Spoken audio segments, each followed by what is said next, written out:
I have to tell you about the absolutely craziest experience I've had with AI, maybe ever.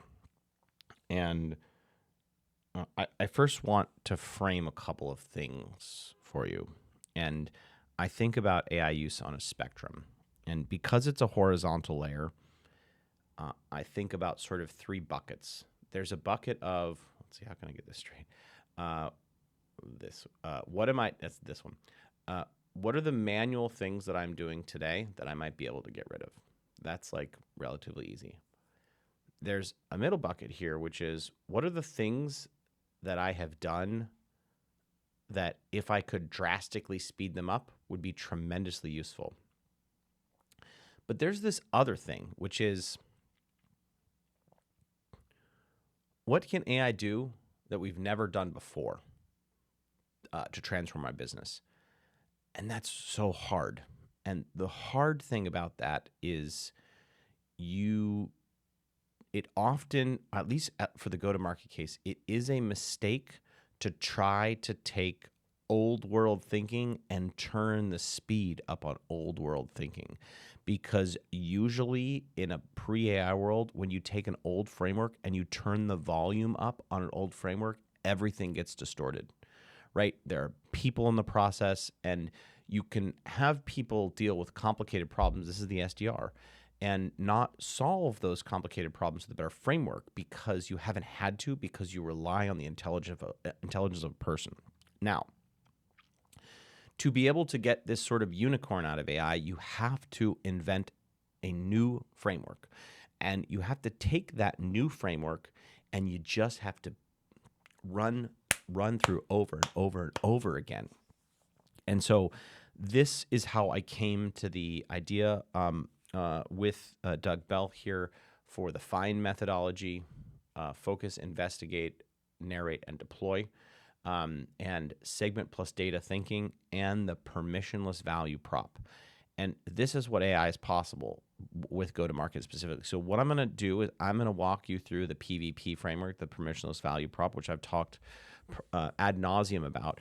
But first, we're going to start with what we did on the Cannonball today, which is for Arbor Gold, and then we're going to pick another company and do the PVP again. We're going to do this again and again and again. And my content specifically might focus more on this than you would like, because it is a transformative way to provide value to people. And the way that we get out of this sort of cold email spam is not just by targeting better, which our main problem is targeting. We need to target better. And if we target better, we can message better. But the unlock here, and that's important, but the unlock here is how can we bring net value to people at scale? And that's more than targeting. It's much more than targeting. It's invention. It's the combining of things that we couldn't combine before. So what does that mean? Let's actually take a look. So for Arbor Gold, just quick background, they sell to arborists, right? And so the question is, what can we do to provide unique value to arborists? Well, so this permissionless value promise, there's three things that must be true to make it great. It must be related to your product. It must identify pain or promise, and it must be public data. These three things must be true. So let's look at what that is for Arbor. So through this process of the go-to-market Cannonball, Doug and I, in 90 minutes, came to find this. And we have a methodology for doing this, cannonballgtm.com. You should sign up for the Substack. It will walk you through this. And we're going to do this week after week after week, 9 a.m., Friday, 9 a.m. Pacific. So New York City implementation plan, the gold mine in New York City tree census data. So New York City has high value tree care opportunities. So there's a damn tree API, 680,000 trees. And so I can take AI and identify when were the ones that require immediate professional attention. I can then go pinpoint them by neighborhood. I can identify specific tree species with prevalent issues that match an arborist expertise. So I can say, how far is this tree from the arborist? How many of them are there within a half a mile radius? And how relevant are each of those trees to the arborist? And so I can, and basically it's like, well, how do I do that? Well, AI can tell me how to do that. Great. Turns out, and we have the whole conversation. Go to Cannibal GTM if you want to see this live. What is the health status of the tree? What is the species information? What are the specific problems? So if they have branch issues, that's not going to be as valuable as root or trunk issues. What are the exact locations? Are there sidewalk damage indicators, which means that it's actually more important? So what's the value add, right? So in poor health within their service area, ranked by diameter. So if it's a larger tree, it has higher value job. Amazing. What are the high value species? So like oak, maple, London plane. Who would have known? AI invented that. And then I can cross-reference with health issues to say, like, what are the treatments? So I actually can say, we think that this is going to be an X job because it requires Y to Z treatment. So 12 mature London plane trees with a poor health rating within half a mile of you. Problem-specific service routes. So 27 trees with branch problems in a 3-block radius. I could turn this on programmatically. I can be sending tree alerts. I could use the tree API and say, yo, like, look at this. We've identified 10 commercial properties in Midtown East with a total of 42 trees requiring professional care, 14 trees with poor health, 18 trees with documented sidewalk damage, 28 trees with branch issues, 7 trees over 24, high value. Like, we're including property management, contact information, and a specific tree inventory location for each. I basically have sorted the public internet, and I provided immediately good value to this company. It is a promise, so it's actually it is public data, and it is related to what the company does. And so you can kind of imagine, like, hey, I can give you a neighborhood thing. Here are the 7 trees, like, where there needs immediate attention. Here's the best way to get there. Here's the $9,000 to $14,000. Here are the property details. And basically, because they have sidewalk damage, here's the administrative code, and it must be addressed within 24 hours. Go over there and offer to help the homeowner. So, and look, so this is like 300 to 400 professional arborists in New York City. So imagine what these people will pay. I mean, even if I could sell this today, $500, let's say that they would pay $100 a month. Like, you could imagine making a 30 grand a month business just doing this. And I mean, even if they paid, like, let's say you have half of those people convert, or I don't know, even 20%, $6 grand a month. And this would take, so you can make 72 grand a year, literally just turning this thing on. It would take a couple hours worth of work. This is the value of AI. This is what is possible. Okay, now we've got 8 more minutes because LinkedIn has a 15-minute limit. So let's see what else we can do. So I have trained the permissionless value promise in a Claude project. I will give you prompts in my next course. It will be there. I'm not done yet. Let's see if we can get a... What I want you to do is I want you to search the web and just give me like a really badass brand. Ideally, this is vertical SaaS. They should have a really clear value prop. Ideally, it is, yeah, like a lot of people use it. Oh, they love it. This should be a live, real company. And we're just going to see if we can run through this process. I'm just getting the reps in. I'm going to get my reps in publicly with you. It's the first time. Well, this is not the first time I've done this, but Veeva's cloud-based solutions for life sciences. Clinical trials. Yeah, actually, this is good enough. Veeva systems. Let's do Veeva systems. All right, great. So let's go to a project. Products. Ooh, whoa. Let's go define their ICP with immense clarity and persona and problems and features and such, and everything everything a CMO might need. All right, we're actually going to use O3 Mini. Hi, great. We're just going to paste this into Claude, and I'm going to talk while this is working. All right, this is the ICP for a company, veva.com. Here's everything that they are. What I want you to do is I want you to execute in the exact way as the PVP specifies the permissionless value prop for this company. Make sure to follow the instructions and do it step by step. Yeah, go execute this in the PVP style. All right. And then we're just going to use extended thinking because why not?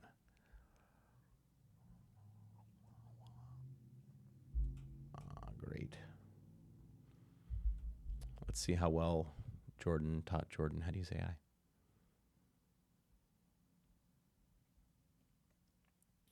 With recent regulatory actions, regulatory compliance laggards, marketing materials with compliance issues visible in public forums, product launches with delayed timelines versus competitors. Really cool. Let's see if we can identify FDA warning letters and enforcement actions. Amazing. Clinical trials registry changes. Great. FDA warning letters. Match FDA enforcement actions to subsequent financial disclosures. Calculate average revenue impact on remediation cost. So, great. Wow, this is crazy. 2.5 to 4% per finding. Great. Your company received an FDA warning letter on this regarding promotional materials for making your third regulatory citation in 18 months. Documented 68-day average delay in market accessing in disclosure mediated caution of the past while your earnings call. So this is not exactly PVP. And so what we're going to try to do is I'm really working on this prompt. Okay, this is not really PVP. The idea of PVP is the message that they would pay to receive. So what I want you to do is I want you to greatly improve the data source identification.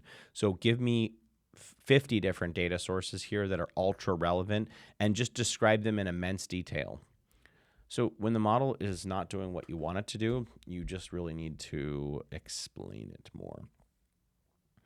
Okay, great. Now what I want you to do is I want you to think about what is the message they would pay to receive. So what I really want to do, remember, we have to combine 2 to 3 data sources, and the combination of the data sources is where it's valuable. So, for example, and this is maybe a bad example, but you can abstract reason around it.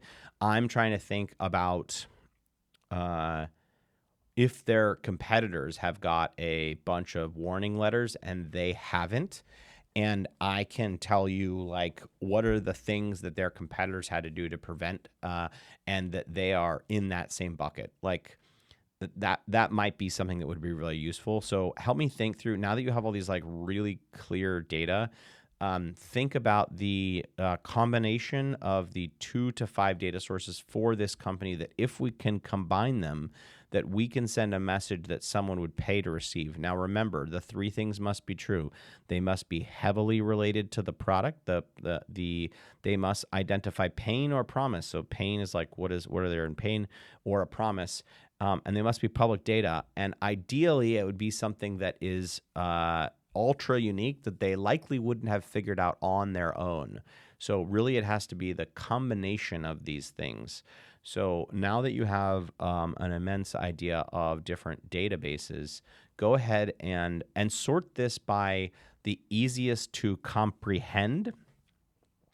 Sorry, the easiest data to pull, and also the most relevance to the problem. So the segment should really be is the data easy to access, and then what can I do with it? Okay, great. Let's actually see. Based on your current operational structure, you have a 90. Wow, that's crazy. This is crazy if you could do this, which is like, you can calculate the probability of receiving this form within the next days, and here's how much it's going to cost based on comparable company. This is absolutely insane. Let's see if we can come up with better ones. Your current market access strategy, 47 patients facing steep therapy requirements based on publicly announced pricing strategy. I don't know enough about this industry to know if this is true. Unfortunately, this is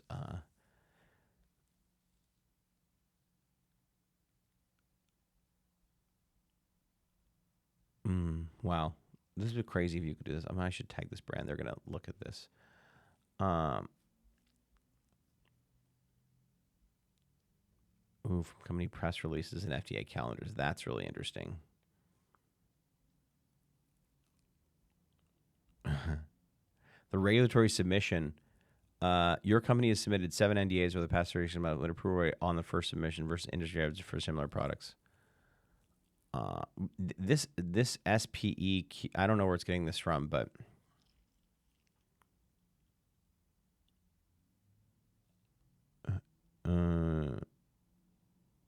access barriers for upcoming product launch.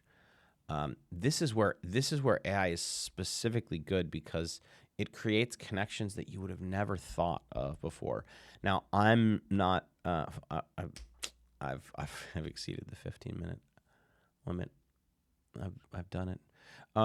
So really, what you need to do is you need to have an expert like evaluate this. And so what we need to do is like I'm actually just gonna like pop this into ChatGPT and say, and ChatGPT is not as creative as Claude. What I want you to do is I want you to evaluate some of these PVP ideas, which really PVP is permissionless value prop that Jordan Crawford invented. And so what I want you to do is I want you to like see if you think this actually would be good for this company. What's something that they would pay to receive now? And if you have to search the web to identify some of these things, these might not have been ever created before. But what I want you to do is I want you to identify the best permissionless value prop here where it's like closest to truth, where you think that companies could get a bunch of insight for that is related to this company's product or service. Where are you going? I'm going to end this thing soon. I probably would use Owen Pro. Let's see how well ChatGPT does here.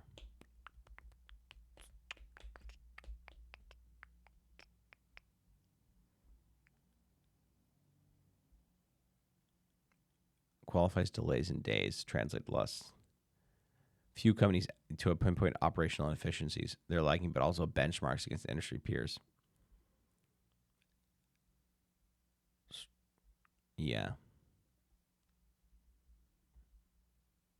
Your regulars are experiencing measurable delays, averaging X days per cycle, costing your company.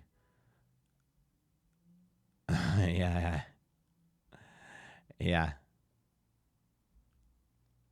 Document management. Yeah. So this is, you can kind of see on average showed beyond the initial date as correlated with reactive increase in regulatory affairs hirings, an additional remediation cost. Oh, so like basically they're behind on hiring.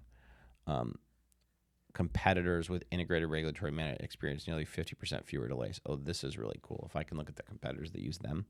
And this might actually be, special. I didn't realize it's special. All right. So this is the power of the PVP framework. You really need to understand the customers, though. This is why you should watch the Go-to-Market Cannonball, is that we don't do it this way. It's really hard to start with a permissionless value prop without sort of like warming yourself up. You have to start to understand the customer. What is the value prop? Why is it useful to them? You are the guide, not the river, as Doug and I say. So thank you so much for watching. Have a beautiful Friday, March 7th, and adios.